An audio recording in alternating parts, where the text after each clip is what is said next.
What's good, y'all? This your boy Black G92, and my apologies for not uploading anything on Northern Cali Sundays. I was celebrating Father's Day with my dad and all that good stuff, so couldn't make no videos on that day.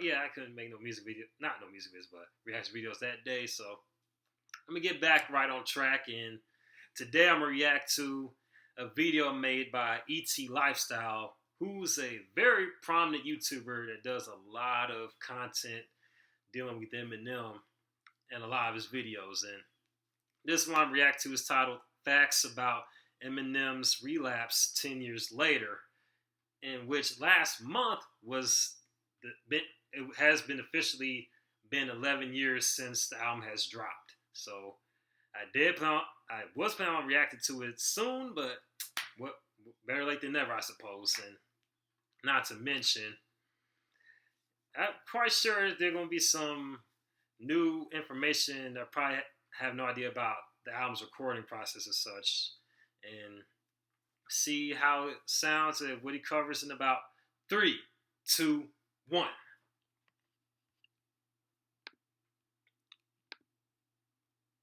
Come on, what the fuck? There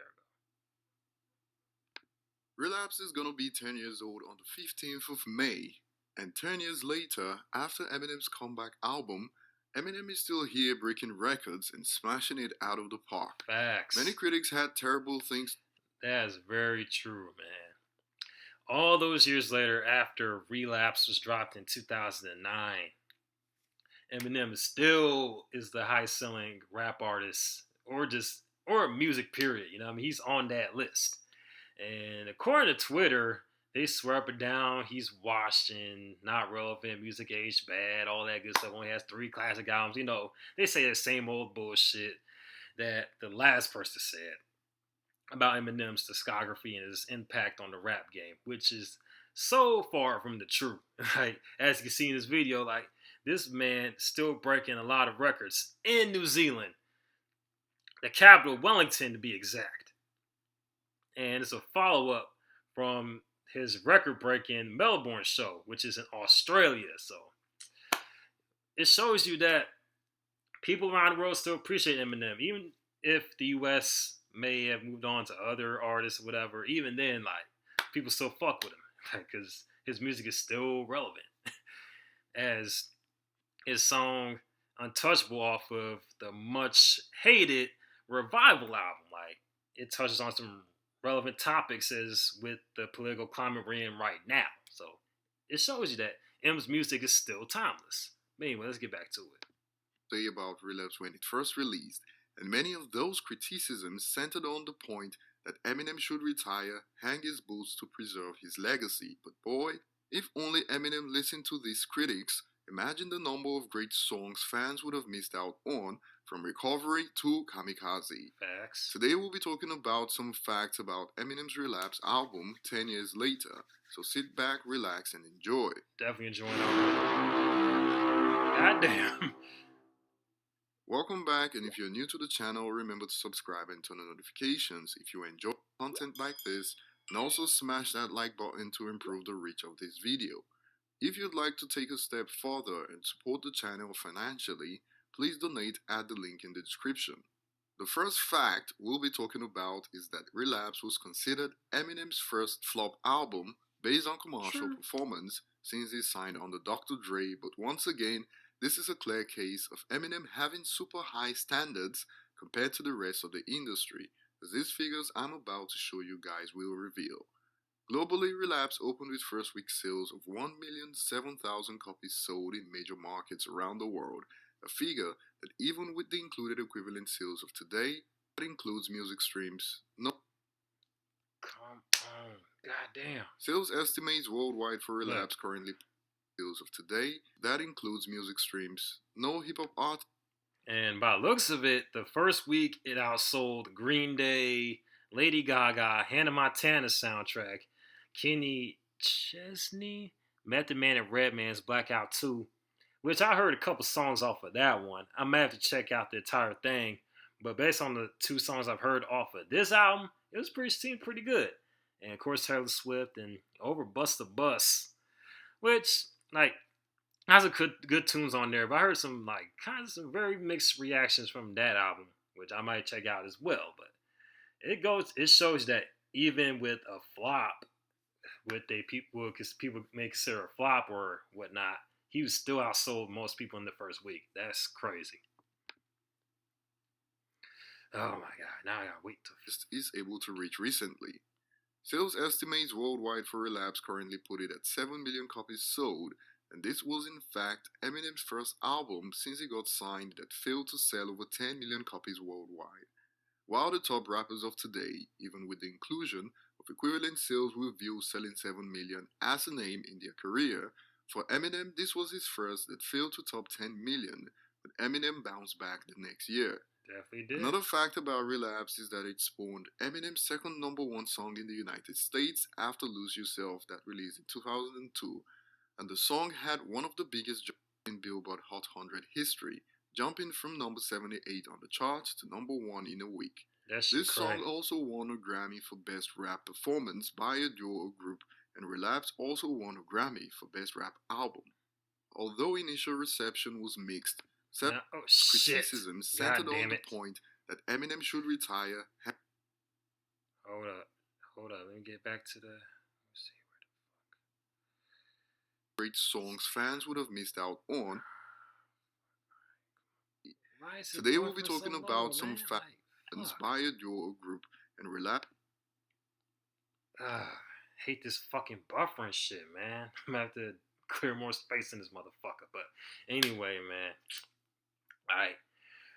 It's interesting how this album, even though it had a lot of mixed reactions before he starts what he's about to say, like had a lot of mixed reactions when it first came out, still won a Grammy for Best Rap Album, even though there were probably a lot more bigger names back in '09 and 2010.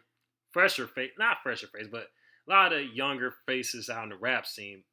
But and but yeah, Eminem's Relapse still won a Grammy for the Best Rap Album, and in spite of the subject matter and being horrorcore mainly, and being one of the last mainstream horrorcore albums since. And you could also throw in Tech Nine's KOD to an extent, even though that was more on the independent label than major, but still had a big following. But Eminem's Relapse on the mainstream scale, like one of the last ones, and none has ever sold that many records. None.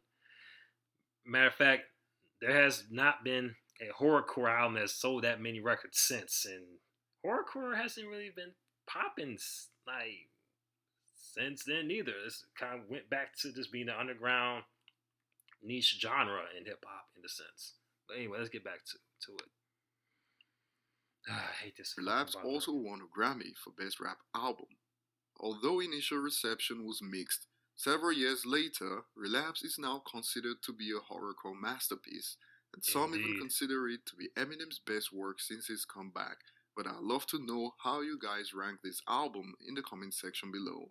And one more thing, the Slim Shady LP released in 1999.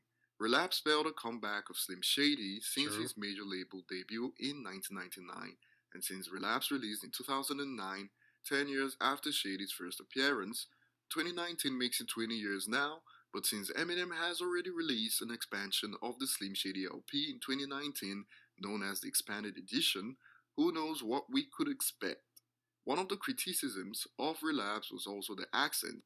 My experience, only Americans seem to have an issue with the accents, and I'd love some clarification on this in the comment section. Leave your thoughts below, and remember to subscribe if you haven't. Thanks for watching, and see you in the next video. Okay. The ending beat sounds nice. But, yeah, nothing too mind-blowing as far as, like, unknown facts or whatever, as far as the album is concerned. But definitely lays out, like, what most people feel about it. And as far as the accents, it kind of threw me off when I first listened to the album back when it was first released in 2009, because I had some of expectation, but then again, that this being my first, and I like to say this as well. It was like my first Eminem album I've heard in its entirety before, so it kind of threw me off. According to Damn, I got a phone call, so I'm gonna have to pick up. I have to end this shortly. And fuck. All right. Who the hell is calling me? Yeah, one of them damned whatchamacallit telemarketers always want to call me about shit. But I fucks with this video. If you want me to react to more ET lifestyle videos, be sure to like, comment, and subscribe to the channel. And let me know how you feel about the Relapse album, or if you have heard it already. If not, I strongly advise you guys to check it out. It is amazing. The beats were all done, if not all of them, but the majority of the album is done by Dr. Dre. And Eminem does like two songs off that album. And if you're not too thrown off by the subject matter, you definitely love it. And it's also a return to the Slim Shady persona. So I highly recommend it if you have an open mind and don't mind hearing Slim Shady outside of his first major studio album and most of the Kamikaze album. I recommend y'all check this one out because Eminem goes completely horrorcore on that jump, man. I recommend it. And if it's your first time watch this reaction video, be sure to like, comment, and subscribe to the channel. And follow me on my social media platforms. In this description box, I have a lot more on the way. And for all the people that have been watching my Portishead reactions, I'm definitely going to get back to reacting to more Portishead videos. So don't feel like you've been left out. I've been trying to do different types of videos and such, like different type of stuff just to diversify the shit. So I'm going to get back to it tomorrow. Starting tomorrow, matter of fact. So tomorrow and Thursday, I'm gonna react to some Portishead songs. This is Black G92, about to sign off. Holla at your boy. Peace.